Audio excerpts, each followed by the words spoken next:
حسین اونجا رو نگاه کن، رفت. ای جانم، توبیه ها دونسوز نشه. کلاهکشو مثل عمامه یا عظما میمونه. حسین هسته هم داره؟ نه بابا، مگه شفتالو هسته داشته باشه؟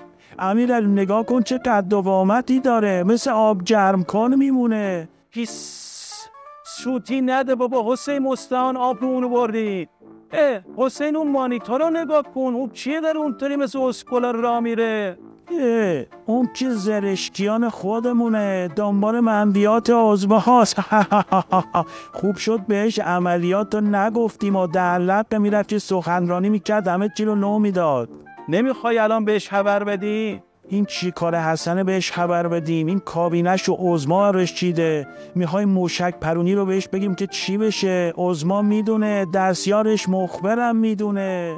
حسین جان بهش بگو فردا دیدی رفت کنفرانس مطبوعاتی گذاشت گفت ما موشک نداریم، آبروی عظما رو برد. یه زنگ بزن بهش بگو.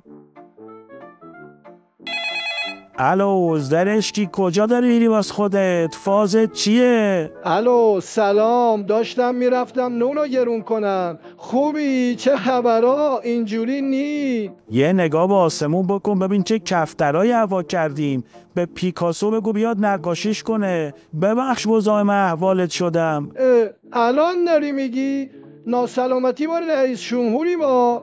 بارا دایی تا بیچاره کن، ضریب جمهورم نیستی. خودم جلوی 4 تا دونه رأیت 6 تا 0 گذاشتم.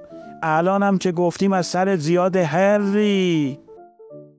حسین نگاه کن. آها رفت تو دیوار. به خشکی شانس. ای خاک بر سرت. اونه کیو ببین. ای جانم.